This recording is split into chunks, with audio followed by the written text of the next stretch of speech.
Recruitment कब आने वाली है, इसमें क्या एलिजिबिलिटी है, एग्ज़ाम कैसे होते हैं, नेगेटिव है कि नहीं है। तो बहुत सारे ऐसे सवाल थे जिनका जवाब एक साथ सभी को दे पाना मुश्किल था, तो मैंने सोचा इस पर प्रॉपर वीडियो बना दिया जाए ताकि सभी को हेल्प मिल सके। ठीक है, अगर इसके बाद भी कोई डॉट या क्वेरी रह जाए तो आप हमें कमेंट सेक्शन में जाकर कमेंट करके पूछ सकते हैं। ठीक है, तो ये फटाफट देखते हैं। देखिए क्या है कि KVS रिक्रूटमेंट 2020 अब आने वाली है। ठीक है, सबसे इंपॉर्टेंट चीज़ है कि आपका नोटिफिकेशन आपका फर्स्ट वीक ऑफ फेब्रुअरी तक आ जाएगा, फर्स्ट वीक ऑफ फेब तक आ जाएगा।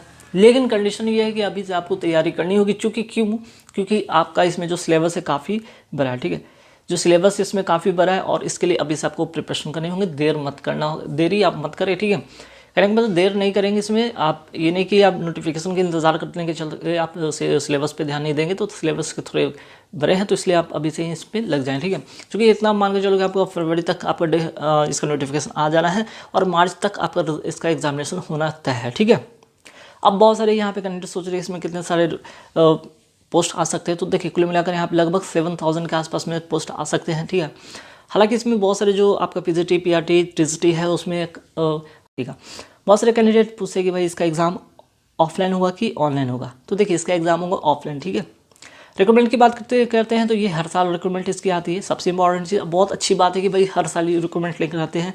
तो जिन्होंने भी BED की डिग्री ले रखा हो, फिर JBT हो गया, BTC हो गया, तो ऐसे जो इक्विवेलेंट जो डिग्रियां हैं जिनके पास हैं, ठीक है, टीचर एलिजिबिलिटी की बहुत सारी डिग्रियाँ जो है जिनके पास, वो इस फॉर्म को अप्लाई कर सकते हैं। ठीक है, और यहाँ पे नेगेटिव की बात करें तो नेगेटिव मार्किंग है नहीं।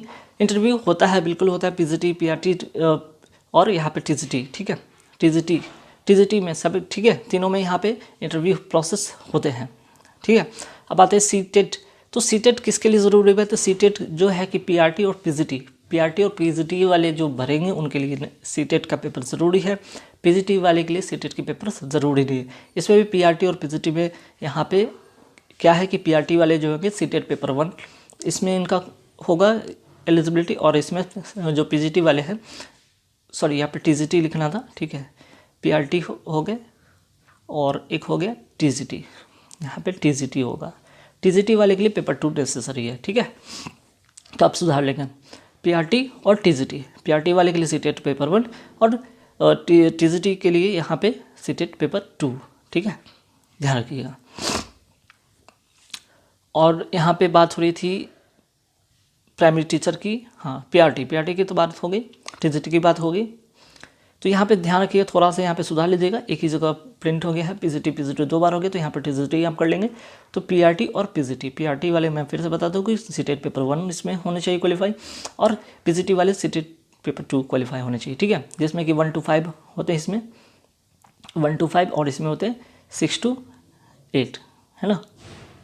तो देखिए ये चीज़ तो हो गई, कॉमन सी बात है। अब सबसे इंपॉर्टेंट चीज़ है एलिजिबिलिटी। देखिए सबसे इंपॉर्टेंट चीज़ है एलिजिबिलिटी कौन कौन लोग इसको फॉर्म को फिल कर सकते हैं। बहुत सारे ऐसे कैंडिडेट हैं जिन्होंने डिग्री नहीं भी ले रखा हो BED का, ठीक है, तब भी, या JBT या BTC का, तब भी वो फॉर्म अप्लाई कर सकते हैं। तो यहाँ पर बहुत बिग अपॉर्चुनिटी उन लोगों के लिए बन सकता है। तो ध्यान रखिएगा कौन कौन वैसे लोग हैं जिनको अपॉर्चुनिटी मिल सकता है जो कि BED की डिग्री नहीं ले रखे हैं। वो हैं BCA वाले कैंडिडेट।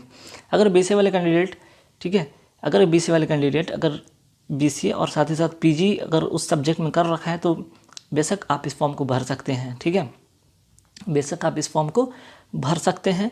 ठीक है, लेकिन ध्यान रखिएगा किस में, ये भी ध्यान रखिएगा, क्योंकि PRT और TGT के लिए तो ये चीज़ है एप्लीकेबल। PRT और TGT के लिए तो ये एप्लीकेबल है कि भाई CTET जरूर, लेकिन इसमें ध्यान रखिए जो भी मैं बता रहा हूँ यहाँ पे PGT के लिए बता रहा हूँ। ठीक है, तो PGT में कौन कौन अप्लाई कर सकते हैं भाई? BCA वाले अप्लाई कर सकते हैं, MSc कंप्यूटर साइंस से वो अप्लाई कर सकते हैं जिनके पास अगर डिग्री नहीं है BED के वाले। ठीक है, MCA वाले कैंडिडेट अप्लाई कर सकते हैं। ठीक है, अच्छा, और इम्पॉर्टेंट है कि BE या फिर BTech एनी स्ट्रीम से, और साथ में अगर PG कंप्यूटर से कर रहे हैं वो भी अप्लाई कर सकते हैं। ठीक है, तो ये हो गया। तो इतने सारे कैंडिडेट जो कि इस फॉर्म को अप्लाई कर सकते हैं। साथ ही साथ यहाँ पे देख सकते हैं कि BE और BTech वाले जो कंप्यूटर साइंस या IT से हैं 50% मार्क्स के साथ वो भी कर सकते हैं, है ना। तो ये हो गया खासकर PGT के लिए। और यहाँ पे बात करें PRT और यहाँ पे TGT, ठीक है, TGT, ठीक है, PRT और TGT के लिए। तो PRT और TGT वाले के लिए तो सभी यहाँ पे अगर ग्रेजुएशन पास है 50% मार्क्स साथ बीएड है, सीटेट पेपर 1 क्लियर आपका है तो अप्लाई कर सकते हैं। ग्रेजुएशन है 50% बीएड, सीटेट पेपर 2 तो टीजीटी वाले अप्लाई कर सकते हैं, ध्यान रखिएगा यहाँ पे लिखा हुआ है। और यहाँ पे अगर पीआरटी म्यूज़िक की बात करें तो पीआरटी म्यूज़िक में अगर बैचलर डिग्री है म्यूज़िक में तो अप्लाई कर सकते हैं। मास्टर डिग्री है 50% बीएड और सीटेट नॉट नेसेसरी, ठीक है, तब भी अप्लाई कर सकते हैं। तो ये इतने सारे फैसिलिटी हैं भाई कि इतने सारे इनको अपॉर्चुनिटी मिल रहा है यहाँ पे पीजीटी वाले के लिए कि भाई आपके पास अगर बीएड की डिग्री नहीं तब भी आप अप्लाई कर सकते हैं। कंडीशन है कि बीसीए और पीजी होना चाहिए सब्जेक्ट में, एमएससी कंप्यूटर साइंस से होना चाहिए, एमसीए होना चाहिए, बीई बीटेक एनी स्ट्रीम से होना चाहिए, पीजी कंप्यूटर साइंस से होना चाहिए, ठीक है, और बीई और बीटेक कंप्यूटर साइंस और आईटी विथ 50% मार्क्स के साथ होना चाहिए। टीजीटी वाले के लिए यहाँ पे मैंने फिर से बता रखा है। और यहाँ पे बीएड और जेबीटी या बीटीसी, ठीक है, अगर उनके पास है डिग्री या डीएलएड जैसे कोई डिग्री हैं वो भी अप्लाई कर सकते हैं, ठीक है, ध्यान रखिएगा। अब आते हैं कुछ और इम्पॉर्टेंट चीज़ कि देखिए मैंने अभी बताया था कि सीटेट पेपर 1 किसके लिए है तो पीआरटी के लिए 1 to 5 के लिए, सीटेट पेपर 2 6 to 8 जो है यहाँ पे टीजीटी वाले के लिए हैं। अच्छा, सभी में आप जिस पोस्ट के लिए आप अप्लाई करें उसमें एक जो चीज़ है कंप्यूटर नॉलेज यहाँ पे मांगा गया है, मीन्स कि डिज़ायरेबल है, मीन्स कि आपके पास है तो भी अप्लाई करें, नहीं है तो भी अप्लाई कर सकते हैं, ठीक है। कम से कम बेसिक छोटे मोटे नॉलेज होने चाहिए कंप्यूटर के, बस और कुछ खास नहीं।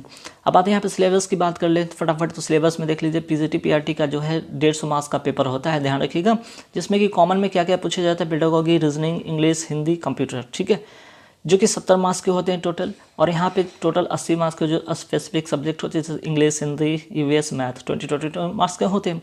तो 150 आपके जो है मिनट मिलते हैं, 150 मिनट यानी कि 2 घंटा जो होते हैं 30 मिनट, 2 घंटा 30 मिनट का समय आपको यहाँ पे मिलेगा, मीन्स कि 150 मार्क्स के लिए 150 मिनट मिलेंगे, ठीक है, नो नेगेटिव है, सबसे बड़ी बात है। अब आते हैं पीजीटी। पीजीटी में क्या होगा भाई, तो पीजीटी में रीजनिंग 40 मार्क्स के पूछे जाएंगे, जीके करंट अफेयर्स मिलाकर 20 मार्क्स का जो 40 मार्क्स का पूछे जाएंगे, टीचिंग पेडागोगी से 40 मार्क्स के पूछे जाएंगे और इंग्लिश हिंदी 15 मीन्स की 30 मार्क्स के यहाँ पे इंग्लिश पूछे जाएंगे, ठीक है।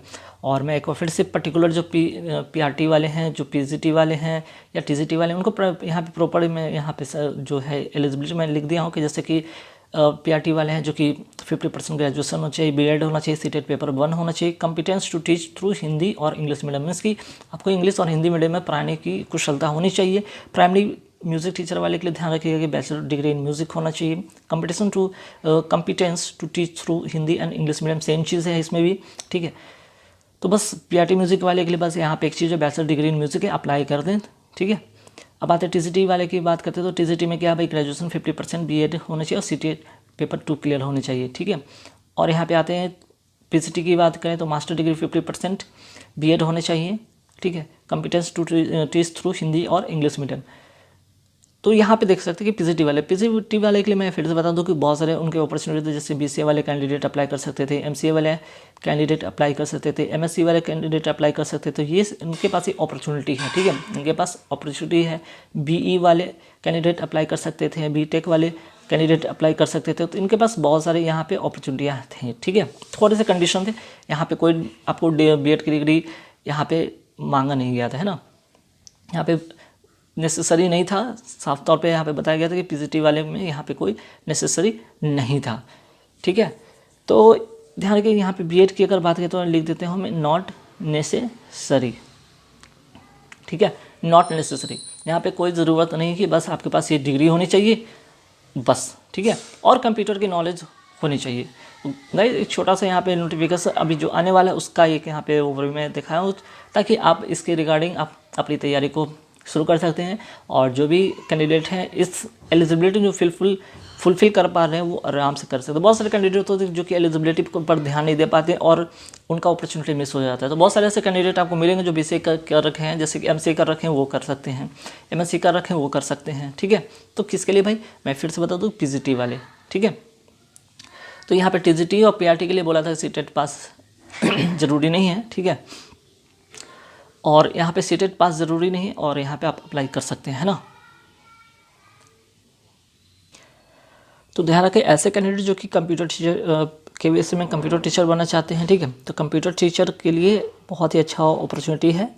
किन के लिए, तो ये बीसीए वाले, यहाँ पे एमएससी वाले, एमसीए वाले, बीटेक वाले जो हो गए, और यहाँ पे ये जितने भी कोर्सेज कर जो यहाँ पे किए हैं, ठीक है, तो ये एलिजिबल है। अच्छा, यहाँ पे एक चीज़ इंपॉर्टेंट चीज़ है जो कि शायद मैं नहीं बता पाया, जैसे कि इसमें एलिजिबिलिटी की बात करते हैं, ठीक है। तो पीजीटी हो गए, टीजीटी हो गए और पीआरटी हो गए। तो पीआरटी के लिए एज क्या होता है ना, इंपॉर्टेंट चीज़ है। तो यहाँ पे पीआरटी वाले के लिए जो है मैक्सिमम 30 ईयर्स है, ठीक है, मैक्सिमम 30 ईयर्स है।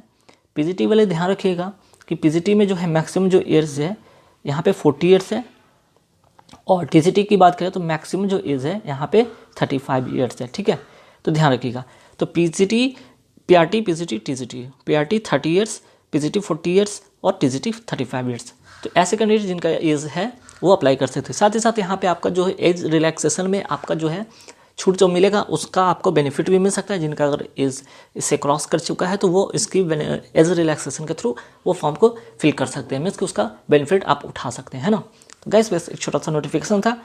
और इम्पॉर्टेंट जाते जाते मैं फिर से बता दूं कि पीजीटी की बात अगर करें, यहाँ पे टीजीटी यहाँ पे लिखना था, यहाँ पे पीजीटी हो गया, ठीक है।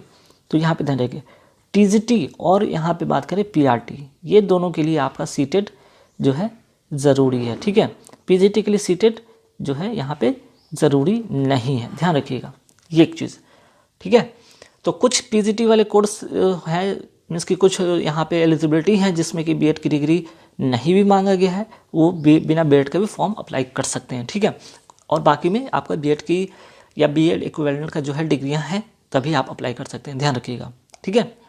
साथ ही साथ सीटेट की वो पेपर 1 और पेपर 2 होने चाहिए।